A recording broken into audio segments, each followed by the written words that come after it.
So without saying more, let me please introduce to you all Sally Jewell.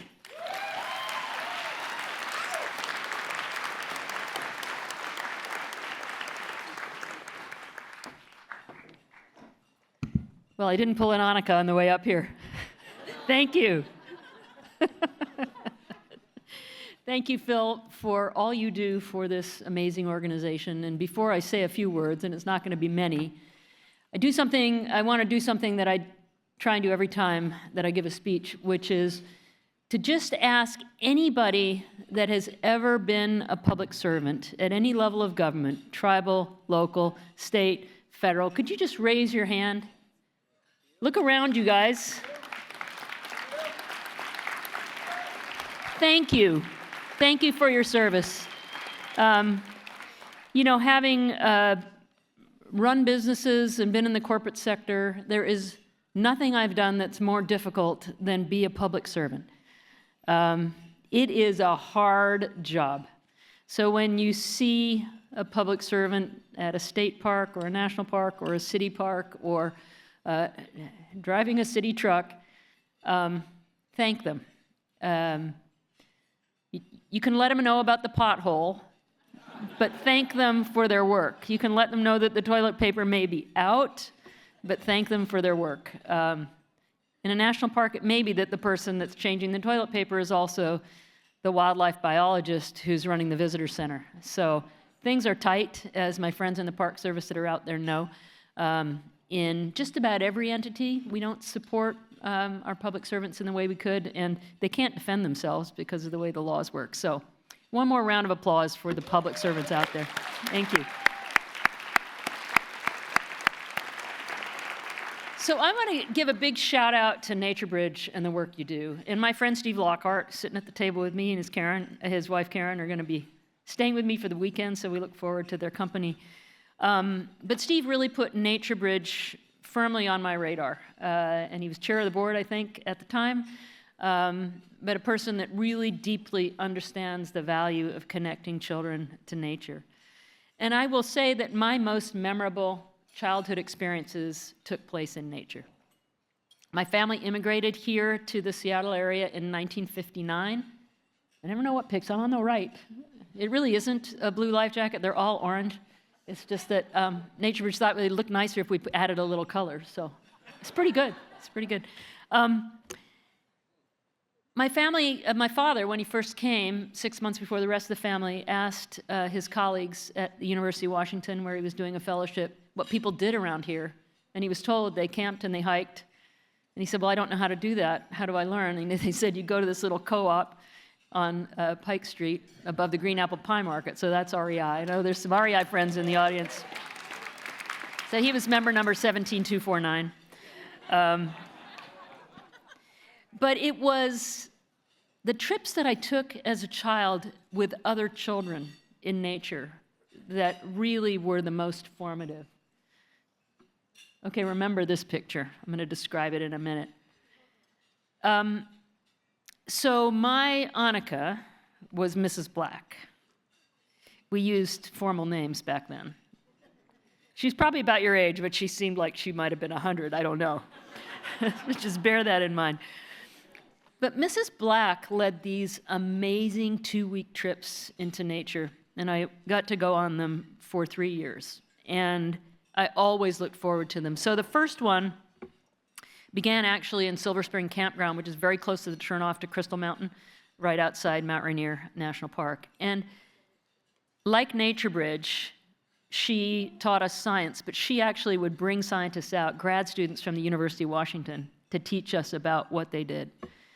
But they could only last a week before they'd had enough of these 9, 10, 11-year-olds.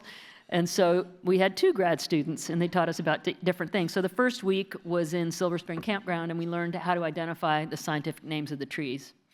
And it's where I developed a deep affinity for Oberto's beef jerky, because Mrs. Black would go by the factory in Rainier Valley, and she'd get the little end bits, and they always came in a white bag. And if you named, that tree right, Pseudotsuga menziesii, you would get a piece of beef jerky in between the pine cone fights and all the other things that we did. So The next week was on the east side of the mountains, and we learned about meteorology. And we had a meteorologist, and if we got the names of the clouds right so that we could see in the usually quite blue sky, and entomology as well, then we get a piece of beef jerky.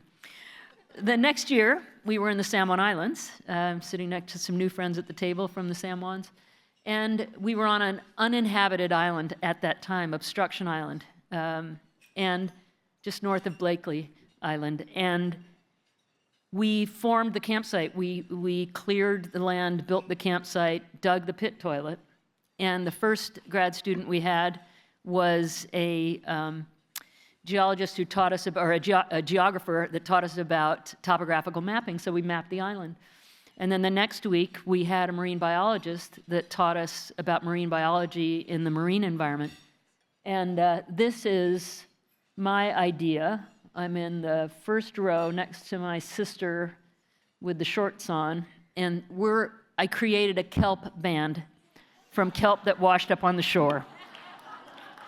Because if you look at that bull kelp, it's got this bulb at the end, and you cut that off, and you can go to different lengths, and then maybe you can make harmony, or maybe you can just make noise.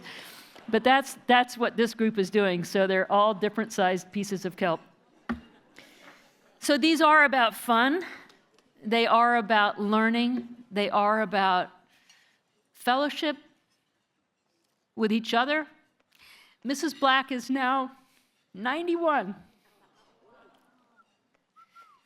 Warren and I went to her celebration of life, 90 years. She said, I want to do this while I'm still alive. So you're going to live a long time. Getting choked up.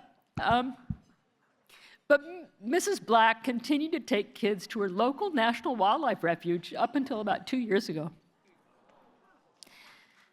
So,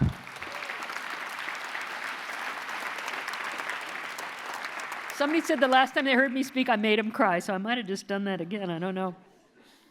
My last trip with Mrs. Black was in the Olympics, and it was a backpacking trip from Dosey Wallops out to Graves Creek and Lake Quinault, across Anderson Pass. I mean, she was a brave woman, right? I forgot to mention that on that first trip, on the very last day, as we were coming back through Silver Spring Campground, I was climbing a tree and fell out and had an almost compound fracture of my left wrist. So NatureBridge probably doesn't do that because, you're probably a little safer than Mrs. Black was. But that last trip was a backpacking trip, and we saw black bears, and we saw the stunning, stunning scenery of the Olympics, which is a pretty unique park because so much of it is wilderness, and so much of it is not accessible by vehicle. And less of it is accessible by vehicle now because the road washed out. So if you do that Dosey Wallops hike, which we've done with our daughter, it's longer. Although we camped in the car campground when we left. But at any rate, my childhood experiences are now 60 years distant, but NatureBridge has been filling the gaps in the kinds of things that shaped my life in so many profound ways, and they're shaping the lives of hundreds of thousands, maybe it's millions of kids, I don't know, since you started, maybe not millions, but it's a lot. And they shape the lives of others. And, it's difficult to quantify the impact of connecting children to nature. It's hard to measure. But we know, as Annika will know, and the others here at NatureBridge that are in the outdoors with these kids, that it does change their lives. And when you can do it in an immersive way, and you can do it when they're spending the night away from their parents, and they are experiencing things for the first time, it is life-changing. And every child deserves to have those kinds of experiences that I had as a youngster, and so many don't. Until organizations like NatureBridge comes along and people like you who open your wallets to make sure everybody has a chance to go to camp. We'll do what we're going to do a little bit later on tonight. So these programs deserve our support. Having a partner in the National Park Service is incredibly helpful. Those ages that I mentioned were the ages where we did the Every Kid in a Park Pass, and that wasn't by accident. It's not just because that was my age when these experiences took place, but it's also because the U.S.